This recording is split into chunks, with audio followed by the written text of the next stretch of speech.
Welcome to the journey of success through simplest and target-oriented approach. Like, subscribe, share, target with Professor P's Positive Way.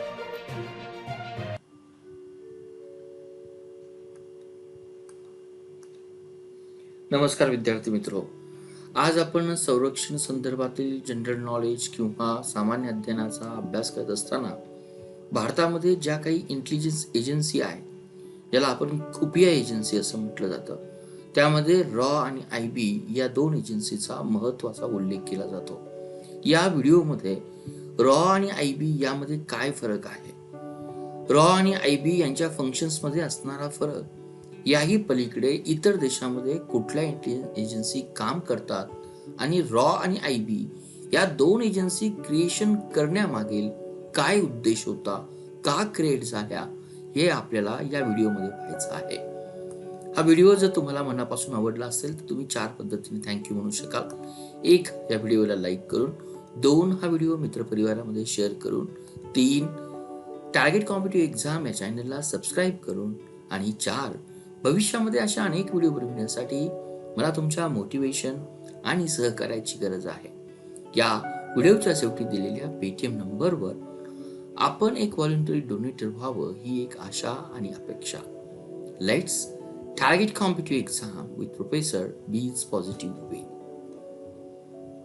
सर्वात प्रथम या व्हिडिओला start करत असतानाच आपण इंटेलिजन्स म्हणजे काय, खुफिया म्हणजे काय, सर्वात महत्वाचं इंटेलिजन्स म्हणजे अशा काही एजन्सी ज्या देशासाठी काम करतात, कुठल्या पद्धतीचं काम करतात, कुठल्या पद्धतीची गुप्त माहिती, सिक्रेट किंवा कॉन्फिडेन्शियल मॅटर्स ते घेऊन येतात. त्याही पलीकडे केवळ माहितीचं कलेक्शन करणं हे महत्वाचं नाही, जी काही माहिती मिळवली जाते तिचं विश्लेषण करणं आणि ते विश्लेषण केल्यानंतर त्या माहितीचं सांख्यिकीच्या आधारे कुठल्या डिपार्टमेंटला ही माहिती देणं गरजेचं आहे. मे बी ती टेररिझमच्या संदर्भात असेल, मे बी ती लेफ्ट विंगच्या संदर्भात असेल, मे बी आपल्या देशामध्ये किंवा बाहेरील देशांचा आपल्या देशाच्या फॉरेन पॉलिसीवर काय प्रभाव होतो, परिणाम होतो, त्या संदर्भातील माहिती असेल, किंवा तीच माहिती आपल्या कुठल्या लॉ इन्फॉर्मेशन डिपार्टमेंटला द्यायची, मे बी मिलिटरी डिपार्टमेंटला देणं गरजेचं आहे, पोलीस डिपार्टमेंटला देणं गरजेचं आहे, किंवा ती सिव्हिक ॲडमिनिस्ट्रेशन डिपार्टमेंटला देणं गरजेचं आहे, जेणेकरून त्या माहितीचा उपयोग आपल्या देशातील नॅशनल इंटिग्रिटी, नॅशनल सिक्युरिटी आणखीन बाइंड होईल. आणि हीच माहिती जर आपण या पद्धतीने कलेक्ट केली, जेणेकरून भारत या देशाचा बाहेरच्या देशांमध्ये एक आपण गुडविल किंवा गुड विशेष वाढतील, हा इंटेलिजन्स एजन्सीचा महत्वाचा काम असतो. आता इंटेलिजन्स एजन्सी जी माहिती कलेक्ट करते, तिचं ॲनालिसिस करते, ते बहुतेक आपण बॉलिवूड्समध्ये किंवा हॉलिवूड्समध्ये जे काही एजंट आपण पाहतो, जे काही आपण सिक्रेट एजंट पाहतो, ते आयदर एकतर कम्युनिकेशनद्वारे ही माहिती मिळवतात. कम्युनिकेशन कुठलं, आयदर फोनवरलं कम्युनिकेशन, आपण त्याला म्हणूया इंटरप्ट करणं असेल, किंवा त्यातून माहिती घेणं असेल, किंवा मे बी ही गुपितं फोडण्यासाठी ज्या पद्धतीनं आपण हनीबीज हा ट्रॅक या संदर्भातला वापरला जातो, किंवा ITच्या डिपार्टमेंटचा आधार घेऊन क्रिप्टो ॲनालिसिसच्या मदतीनं, किंवा मे बी त्या देशातील व्यक्ती असेल किंवा त्या देशातील इंटरनल व्यक्ती असेल, यांच्याद्वारे ही माहिती गोळा केली जाते आणि याच माहितीचं इंटेलिजन्स असेसमेंट केलं जातं. थोडक्यात प्रत्येक देशामध्ये ज्या काही इंटेलिजन्स एजन्सी असतात, त्यांचा मेन उद्देश त्या देशाची नॅशनल सिक्युरिटी, त्या देशाची इंटिग्रिटी एकसंध राहण्यासाठी त्या देशातील गव्हर्नमेंटला सपोर्ट करणं, हा यातला भाग असतो. याच उद्देशानं आज प्रत्येक देशामधील एजन्सी आपण पाहतो. त्यातली सर्वात महत्वाची एजन्सी, आज आपण इस्रायलचं नाव घेतलं की आपल्याला त्याची मोसाद ही एजन्सी आठवते.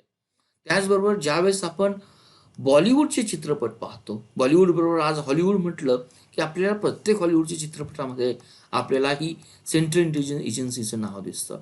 त्याचबरोबर FBI नाव दिसतं, फायनान्शियल ॲक्शन टास्क फोर्स असेल, मे बी अमेरिकेच्या संदर्भात ही गोष्ट बोलतो. आणि पाकिस्तानच्या संदर्भामध्ये हमेशा कुठलाही बॉम्बस्फोट झाल्यानंतर आपल्याला जे काही धागेदोरे लागतात, ते धागेदोरे आपल्याला ISI या संस्थेपर्यंत घेऊन जातात. ही ISI संस्था पाकिस्तानसाठी इंटर सर्व्हिस इंटेलिजन्स माहिती ती याच पद्धतीने माहिती गोळा करते. आज भारतामध्ये वेगवेगळी नावं या ठिकाणी मी मेन्शन्स करणार आहे. ही जी काही नावं आपल्याकडे जी काही आहे, आज भारतामध्ये इंटेलिजन्स ब्युरो ही एक संस्था आहे. रॉ अँड ॲनालिसिस विंग ही एक संस्था आहे. सेंट्रल ब्युरो ऑफ इन्व्हेस्टिगेशन आज प्रत्येक ठिकाणी आपल्या पेपरमध्ये दिसतं. त्याचबरोबर ज्या ठिकाणी टेररिझमचा अटॅक होतो, दहशतवाद्यांचा अटॅक होतो, त्या ठिकाणी त्याचे धागेदोरे कलेक्ट करण्यासाठी सेंटरकडून जी टीम आणते त्याला आपण नॅशनल इन्व्हेस्टिगेशन एजन्सी असं म्हणतो. याही पलीकडे या भारतातील संस्था आहेत. वर्ल्ड लेवलला जे काही नाव घेतलं जातं तिलाच आपण इंटरपोल असं म्हटलं जातं. इंटरनॅशनल पोलीस ऑर्गनायझेशन या नावाने संस्था. त्याचबरोबर अमेरिकेची आपण म्हणूया की युरोपियन देशामध्ये असणारी नॉर्थ अटलांटिक ट्रिटी ऑर्गनायझेशन्स आहे. या संपूर्ण इंटेलिजन्स ऑर्गनायझेशन त्या त्या देशातील सरकारसाठी कामं करतात. परंतु या व्हिडिओमध्ये आपल्याला आज IB आणि रॉ या दोघांच्यातील महत्त्वाचा फरक पाहायचा आहे. ज्यावेळेस मी IB आणि रॉचा फरक करण्याचा प्रयत्न करतो त्या अगोदर मला ही गोष्ट माहीत असणं गरजेचं आहे की या संस्था आपल्या सेंटरसाठी किंवा केंद्रा ठिकाणी काम करतात. त्यातील प्राईम मिनिस्टर किंवा प्राईम मिनिस्टर जे काही ऑफिस ज्यामध्ये येतं त्या ऑफिसमध्ये काही संस्था डायरेक्टली रिपोर्टिंग असतात. म्हणजे यातली आपण जर रिसर्च आणि ॲनालिसिस विंग जर संस्था घेतली, हिचं जे रिपोर्टिंग आहे ते डायरेक्टली प्राईम मिनिस्टरला आहे. डेफिनेटली प्राईम मिनिस्टरला रिपोर्टिंग होण्यासाठी आपल्याकडे जे काही नॅशनल सिक्युरिटी ॲडवायझर ही जी काही पोस्ट आहे त्याच्या थ्रू या सेक्रेटरी जे काही रिसर्च आणि ॲनालिसिसचे जे काही प्रमुख अधिकारी असेल त्यांना आपण सेक्रेटरी म्हटलं जातं. सेक्रेटरी रिसर्च या दर्जाचे अधिकारी त्यांचं रिपोर्टिंग डायरेक्ट प्राईम मिनिस्टरला जरी असेल तर थ्रू नॅशनल सिक्युरिटी एजन्सी या व्यक्तीद्वारे हे होतं. त्याच पद्धतीने इंटेलिजन्स ब्युरो हिचं जर आपण स्ट्रक्चर जर पाहिलं, हिचं डायरेक्टली प्राईम मिनिस्टरला न होता जे आपल्या देशाचे गृहमंत्री आहेत किंवा जे काही होम अफेअर्स पाहिलं जातं त्या ठिकाणी हे पहिल्यांदा रिपोर्टिंग होतं. या दोन्ही एजन्सीचा जर मी विचार जर केला तर भारत देशामध्ये ज्या काही इंटरनल गोष्टीज आहे, मे बी भारताच्या संदर्भात भारताच्या इंटरनल सिक्युरिटीला किंवा भारताच्या सिच्युएशनच्या संदर्भात किंवा भारतातीलच घटकांना त्रासदायक घडणाऱ्या गोष्टी असतील किंवा व्यक्ती असतील यांच्याविषयी संस्थेविषयी माहिती गोळा करून ती गृहमंत्रालयाला देण्याचं काम जी काही संस्था करते तिलाच आपण इंटेलिजन्स ब्युरो असं म्हटलं जातं. परंतु त्याच व्यतिरिक्त जे काही इतर राष्ट्र आहे या संदर्भात मुद्दाम आपण चायनाचा उल्लेख करूया, पाकिस्तानचा उल्लेख करूया, जे आज शत्रू राष्ट्र म्हणून आपण आज त्यांना मान्यता देतो किंवा त्यांच्या कुरापती आपल्याला दिसतात. या राष्ट्रांच्या संदर्भात मे बी मिलिटरीच्या रिलेटेड असेल, मे बी टेररिझमच्या रिलेटेड असतील किंवा आपण त्यांच्या म्हणूया की इंटर सर्व्हिसेसच्या रिलेटेड ॲक्टिव्हिटी असतील, त्या गोष्टी नोट डाऊन करणं, त्या गोष्टी सरकारला सांगणं किंवा बाकीच्या अमेरिका देश असेल किंवा ऑस्ट्रेलियासारखे देश असेल, इस्रायलसारख्या देश असतील, या देशामध्ये भारताची फॉरेन पॉलिसी एक बिल्डअप करण्यासाठी मे बी त्या त्या ठिकाणची जे काही सरकार आहे त्या सरकारमधील जे काही प्रेशर ग्रुप आहे त्यांच्यावर काम करण्याचं काम जर कुठली जर एजन्सी काम करत असेल तर ही एक रिसर्च अँड ॲनालिसिस वीक काम करते. थोडक्यात मी तुम्हाला सांगितलं भारताला एक्सटर्नल इंटेलिजन्स देण्याचं काम जी संस्था करते आपण तिला रॉ असं म्हटलं जातं. भारताला जी काही इंटरनल सिक्युरिटी किंवा इंटेलिजन्स देण्याचं काम करते त्या संस्थेला आपण इंटेलिजन्स ब्युरो असं म्हटलं जातं. आज हा दोघांच्यातला फरक आपल्याला या ठिकाणी इझिली समजला असेल. आता त्यातील सर्वात महत्त्वाचे आजही भारतामध्ये जे काही आपलं परराष्ट्र धोरण जे काही ठरवलं जातं ते परराष्ट्र मंत्री यांच्याबरोबर प्राईम मिनिस्टरचा सर्वात मोठा हात असतो. यातील जी काही रिसर्च अँड ॲनालिसिस विंग ही जी काही संस्था किंवा ही जी काही आपल्यातली एक्सटर्नल इंटेलिजन्स करण्याचं काम करतं, मग मागच्या स्लाइड्स मी तुम्हाला सांगितलं it is a directly reporting to the prime minister. त्यालाच आजच्या भाषेमध्ये आपण POM ऑफिस असं म्हटलं जातं. परीक्षेच्या दृष्टीनं आपल्याला त्याचं ब्रीद वाक्य माहीत असलं अतिउत्तम गोष्ट आहे.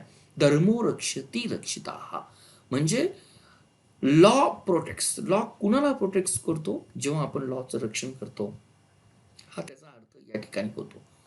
दुसरं आपण IBच्या संदर्भात मी जी गोष्ट तुम्हाला बोललं की इंटरनल इंटेलिजन्स किंवा काउंटर इंटेलिजन्स याच्या संदर्भात कलेक्शन ऑफ माहिती करण्याचं काम ही IB करते, इंटेलिजन्स ब्युरो करते.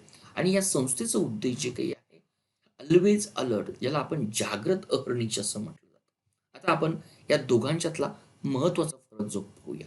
मला वाटतं या दोघांच्यातला महत्वाचा फरक पाहत असताना ही जी काही म्हटलं काउंटर इंटेलिजन्स करतं, त्याचबरोबर भारतामध्ये एखाद्या ऑर्गनायझेशनच्या काही आहेत की जे भारतातून जे काही राज्य आहेत, जी भारतातून संघराज्यातून बाहेर निघण्याचा प्रयत्न करतात किंवा त्यांच्या ज्या काही चळवळी आहे, याला आपण अँटी सेशन ऍक्टिव्हिटीज असं म्हटलं जातं.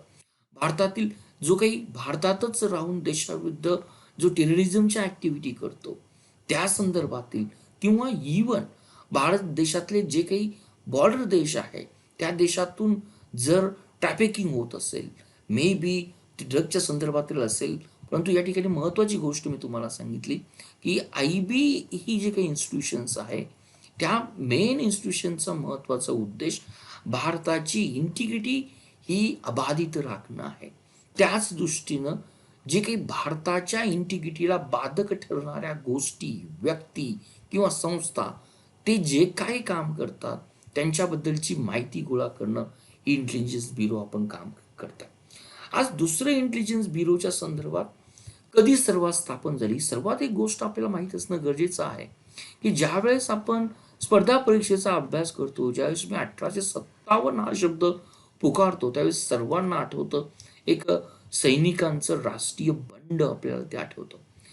आज तोच जर काळ पाहिला तर इंग्रजांना याची जाणीव झाली होती 1857 मध्ये की येणारा काळ ब्रिटिशांना भारतामध्ये राज्य करणं हे इतकंसं सोपं नाही. म्हणून भारतामधील जे काही सैनिक आहेत किंवा भारतामधील जे काही राजे आहेत, त्या राजांकडून इंटरनल माहिती गोळा करण्यासाठी, तत्कालीन ब्रिटिशांच्या दृष्टीने सिजेशन माहिती गोळा करण्यासाठी त्यांना एका संस्थेची गरज लागत होती. म्हणून त्या काळामध्ये 1887 तत्कालीन जे काही सेक्रेटरी होते, जसं आज आपल्याकडे परराष्ट्र मंत्री पद आहे, तसंच त्या काळामध्ये इंग्लंडमध्ये का secretary of state of India हे जे काही पद होतं, या पदानं किंवा त्या तत्कालीन व्यक्तीनं भारतासाठी एक सिक्रेट एजन्सी स्थापन करण्याचा प्रयत्न केला. त्याच एजन्सीला त्यावेळेस जे काही नाव देण्यात आलं, त्याच वेळेस त्या एजन्सीला आपण नाव दिलं होतं सेंट्रल इंटेलिजन्स ब्युरो. हे नाव आपण लक्षात असलं पाहिजे. त्या एजन्सीला आपण म्हटलेलं आहे सेंट्रल. त्यावेळेस इंटेलिजन्स हा शब्द नव्हता, त्यावेळेस जो काही शब्द होता सेंट्रल स्पेशल ब्युरो. आणि 1920 मध्ये या सेंट्रल स्पेशल ब्युरोचं नाव खऱ्या अर्थानं आजचं आपल्याला IB हे नाव दिलेलं दिसतं. थोडक्यात मी यामागील तुमची अशी हिस्ट्री नमूद केली. परंतु दुसरी गोष्ट, IB 1947 पासून भारतामध्ये IB इंटेलिजन्स माहिती गोळा करण्याचा प्रयत्न करत होतं. परंतु 1962 मध्ये सायनो चायना वॉर मध्ये भारताला जी नामुष्की स्वीकारायला लागली, त्यानंतर 1965 मध्ये जो काही भारत पाकिस्तान वॉर झालं, तत्कालीन प्राईम मिनिस्टरला ही पूर्णपणे खात्री झाली की IB ही जी काही इंटेलिजन्स करण्याचं काम करत होती, ती त्या पद्धतीने कॅपेबल नव्हती. देअरफॉर वी नीड समथिंग, जी अशी संस्था निर्माण केली जाईल ती भारतासाठी बाहेरील देशामध्ये, शत्रू राष्ट्रामध्ये ज्या काही ऍक्टिव्हिटी चालल्या, त्या ऍक्टिव्हिटींचं कलेक्शन करणं, ती माहिती कलेक्शन करणं, त्यांचं अनालिसिस करणं, ही माहिती आपल्याला लागणार होती. म्हणून हे दोन्ही वॉरचं जे काही आपण इफेक्ट म्हणू, 1968 मध्ये आपल्या भारतामध्ये रॉ ही संस्था स्थापन झाली आणि तेव्हापासून ती संस्था ही डायरेक्टली प्राईम मिनिस्टरलाच रिपोर्टिंग करते. आजही आपल्याला ती संस्था प्राईम मिनिस्टरला रिपोर्टिंग करताना आढळते. थोडक्यात या स्लाइड्समध्ये मी तुम्हाला रॉ का क्रिएट झाला, IB का क्रिएट झालं, हे सांगण्याचा प्रयत्न केला. आता आपण पुढे जात असताना ज्या पद्धतीने मी तुम्हाला 1960 आणि 62 वॉरचा हिंड्रन्स दिला, परंतु रॉचं काम आजही जी काही शत्रू राष्ट्रांपुरतं मर्यादित नाही आहे. आज आपली जी काही फ्रेंडली राष्ट्र आहे किंवा आज आपण जे काही फॉरेन पॉलिसी आपण डिझाईन करतो, ती फॉरेन पॉलिसी डिझाईन करण्यासाठी त्या त्या देशाची सरकार, त्या त्या देशातील विरोधी पक्ष किंवा त्या त्या देशामध्ये असणारे प्रेशर ग्रुप यांच्यावर इन्फ्लुएन्स टाकणं आणि तो इन्फ्लुएन्स कसा टाकला जातो हे पाहण्याचं काम देखील एक्सटर्नल इंटेलिजन्समध्ये हे रिसर्च अँड अनालिसिस विंगचं काम केलं जातं. तीच गोष्ट आज इंटेलिजन्स विंग ही जरी इंटरनल माहिती गोळा करण्याचं काम करत असेल तरी समॉट एक्सटेंड ही माहिती आपल्या देशातील बॉर्डरच्या संदर्भात देखील याच पद्धतीने करण्याचा प्रयत्न करते. दुसरा प्रश्न येतो, या इंटेलिजन्स ब्युरोमध्ये कोण काम करतं? आज मी मागच्या स्लाइड्समध्ये तुम्हाला मेन्शन्स केले, या रॉचे जे काही प्रमुख अधिकारी जे काही आहेत त्या अधिकाऱ्यांना आपण सेक्रेटरी असं म्हटलं जातं. आणि सेक्रेटरी कुठले, तर रिसर्चमध्ये. तर त्या पद्धतीने IBचे जे काही अधिकारी आहेत they are the mostly from the Indian police department. म्हणजे आज IBमध्ये जे काही अधिकारी किंवा जे काही फील्ड जॉबवर अधिकारी काम करतात they are mostly from Indian police.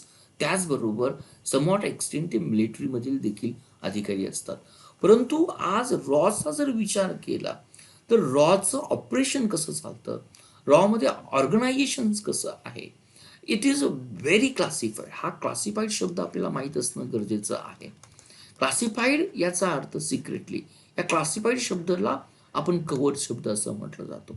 त्यामुळं या जॉबची रिक्वायरमेंटनुसार आज रॉ पूर्वीच्या काळी त्यांच्याकडे हे इंटेलिजन्सचेच ऑफिसर्स होते, परंतु आता हे सेपरेट कॅडर्स रॉजमध्ये क्रिएट करण्यात आलं. त्यालाच आपण रिसर्च अनालिसिस सर्व्हिस असं म्हटलं जातं. जसं आपल्याकडे इंडियन ॲडमिनिस्ट्रेटिव्ह सर्व्हिस आहे, त्याच पद्धतीने जशी IPS सर्व्हिस आहे तसंच हे रिसर्च अँड अनालिसिस सर्व्हिस आहे. परंतु जसं मी तुम्हाला मेन्शन्स केलं, this is very classified operation, this is very classified organisation. त्यामुळं अधिकाऱ्यांची निवड कशी केली जाते, काय केली जाते, it is very secret operation. हाही आपल्याला या ठिकाणचा फरक लक्षात आला पाहिजे. दुसरी गोष्ट पडते की ही रॉ माहिती कशा पद्धतीने कलेक्ट करते. या दोघांच्या माहितीत कलेक्शन करण्याचा आपण जर प्रयत्न केला तर रॉ या माहिती कलेक्ट करण्यासाठी डिफरंट वेज वापरतं. आयदर ज्या व्यक्तीकडून, ज्या एजंटकडून, ज्या ऑर्गनायझेशन माहिती करतं, आयदर त्याला ते बाहेर ब्रायबरी देऊ शकतं किंवा अगदी या सॅबोटाईज प्रयत्नापर्यंतही जाऊ शकतं, किंवा हनी बी सारखा ट्रॅप्स असेल, किंवा आपण त्याला सांगू गुपित माहिती गोळा करणं असेल, मे बी वेगवेगळ्या एजन्सी थ्रू गोळा केलं असेल, किंवा ज्या ठिकाणी त्यांना गरज पडते त्या ठिकाणी ब्लॅकमेल करून किंवा वॉरफेअर करून ही माहिती गोळा केली जाते. जसं युद्ध आणि प्रेमामध्ये सगळ्या गोष्टी मान्य असतात, कदाचित रॉ याच पद्धतीनं त्यांना जे काही हवं आहे ते उद्दिष्ट ते पाळलं जातं. का रॉचं जर यश जर म्हटलं, 1968 नंतर रॉ फॉर्म झाल्यानंतर भारताच्या इतिहासामध्ये 1971ला जे काही क्रिएशन ऑफ बांगलादेश, या बांगलादेशच्या क्रिएशन्समध्ये ज्या मुक्त वाहिनी म्हणजे जे काही आपण म्हणूया बांगलादेशच्या क्रिएशनसाठी ज्या बांगलादेशी युवकांनी पुढाकार घेतला होता, त्या मुक्त वाहिनी युवकांना ट्रेनिंग करण्याचं काम जर कुठल्या एजन्सीनं मेन पुढाकार घेतला असेल तर ती आपली रॉ एजन्सी आहे. म्हणजेच रॉ एजन्सीची जे काही आपण वाटचाल म्हणतो ती डेफिनेटली या ठिकाणी somewhat extend it is very proud of thing. परंतु इंटेलिजन्स ब्युरो ही माहिती कलेक्ट करत असताना यामध्ये जे काही डिपार्टमेंट आहे they are mostly intelligence, they are mostly आपण म्हणूया की पोलीस डिपार्टमेंट आहे. त्यामुळं मे बी ही माहिती करत असताना मे बी तुमचा आज फोन टॅपिंग असेल किंवा व्हॉट्सअप टॅपिंग असेल, किंवा आपण म्हणूया आजचे जे काही ITचे मीडियम्स असेल, ईमेल मीडियम्स असेल, ते विदाऊट एनी वॉरंट किंवा without any legal formality they are allowed. त्यामुळं कदाचित भारत देशातील जे काही राजकीय पक्ष आहेत, विरोधी पक्ष आहेत, यावर IBच्या या वर्क प्रोफाईलवर शंका घेतात. परंतु आपण IBचं जर टोटल नेचर जर पाहिलं तर आपल्याला ती त्यांच्या जॉबची रिक्वायरमेंट आहे हेही आपण जर समजून घेतलं तर आपल्या दोघांच्यातला हा फरक काय. विद्यार्थी मित्रांनो, मी रॉ आणि IB यांच्यातील फरक तुमच्याशी सांगण्याचा प्रयत्न केला. तो फरक तुम्हाला डेफिनेटली कळाला असेल. केवळ रॉ आणि IB या दोघांचं कंपॅरिझन करत असताना raw is doing the external intelligence and IB is doing the internal intelligence. त्यामुळं आज या घडीला दोघही संस्था तेवढ्याच महत्त्वाच्या आहेत भारताच्या इंटरनल सिक्युरिटीसाठी आणि external सिक्युरिटीसाठी. Thank you for watching Target with Professor Peace Positive Way. We request you to be a voluntary donator to become our prime and pride motivator.